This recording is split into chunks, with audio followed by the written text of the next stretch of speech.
So hopefully I'm going to get to cover steps 6, 7, 8, and 9. I try to prepare in advance, and I'm hoping I got everything I need. So, you're going to start sewing your triangles together first. Alright? In my situation. Now, if you're just doing squares, then you'll wait till the last step. I think it's step 9 on the triangles. But if you're working with triangles, then you're going to go from step 6 to step 9 at this point.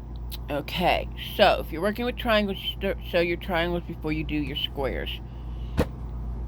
Alright, you put your pieces together so that all your corners match up. Get it as straight as possible. Proceed. You sew right down there, about a finger's width. Usually that's right at the edge of the foot. You just take your fabric along the edge of the foot. Okay. That's step 6. At the end of step 6, you'll have a square. Okay? You do that again. You should have 4 of these to do. Okay? You sew all 4 of them until you have 4 squares like this. Okay? That means you will have 8 triangles, but 4 of them put together, face to face, good sides together. And then 4 of these when you're done sewing. Then you proceed to step 7. On step 7, you're going to put your 4 squares together, 2 together, good sides together, and 2 together, good sides together. So you'll have 2 of these good sides together. Okay? That means you will have 2 of these good sides together. Okay?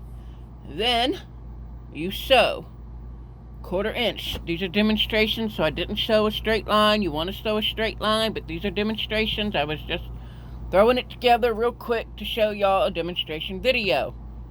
You sew a straight line across, 1/4 inch.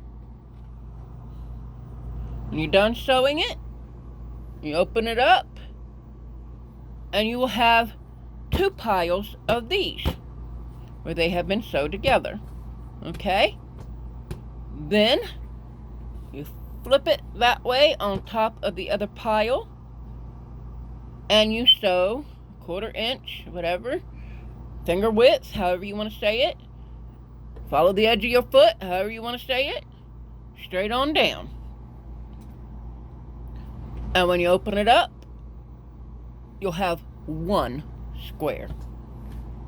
1 full square that will look like this. Make sure you line your corners up. As you do it, see some of my demonstration videos for that. About making sure your corners all line up and match. And how you make sure that is done as you go. I believe those videos are titled Error Demonstrations and Fixing Errors as You Go. And they're the videos about quilting between steps 4 and 5. And now these videos, steps 6 and 9, will give you all the demonstrations for different ways you can turn your pinwheel quilt and all of that. And then you keep going. So, step 8. See, I'm on step 8. So step 8, you're going to put your things together, all your squares in different rows.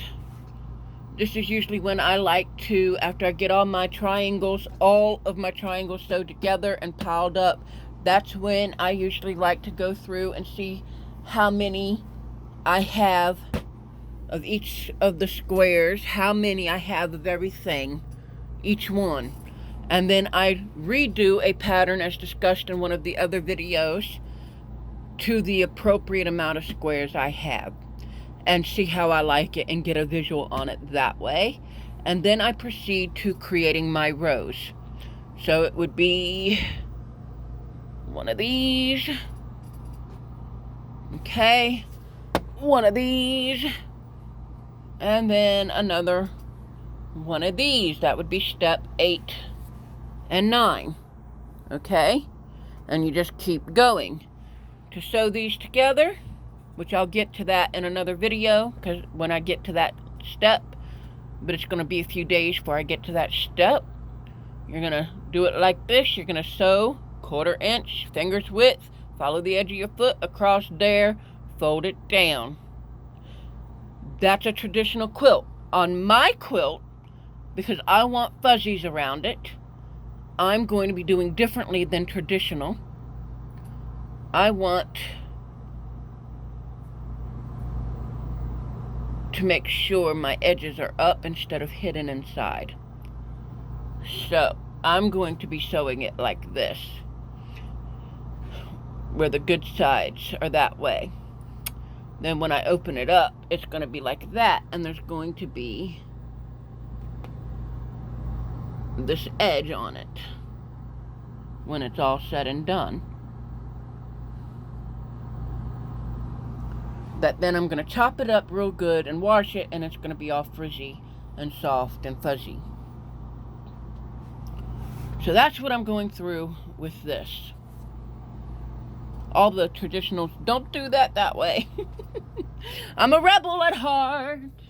I like to rebel against the rules. That's why I have so many videos on how not to do it and how to make mistakes and fix it, because I like to do it the way you're not supposed to do it. I like to make it hard on me. I'm not scared of a good challenge. I like a hard challenge. I'm not scared of a hard fight. I'm not scared of difficult times. I face challenges and laugh in the face of danger. Ha ha ha ha. So anyways, I got to go through all of these, cut them all out, sew them all together. This is going to take me a few days, maybe even a few weeks. So you won't be getting any more videos from me until I get all of that done. And I get all of these sewed together. And I have me a nice pile of 40, 50 of these. Don't know how many yet. And then I will proceed to the others and do another video of it all laid out in my next pattern plan on how I want to lay them out and sew them all together into rows. Okay, see y'all then. Have a good, whatever, few days, few weeks. Later.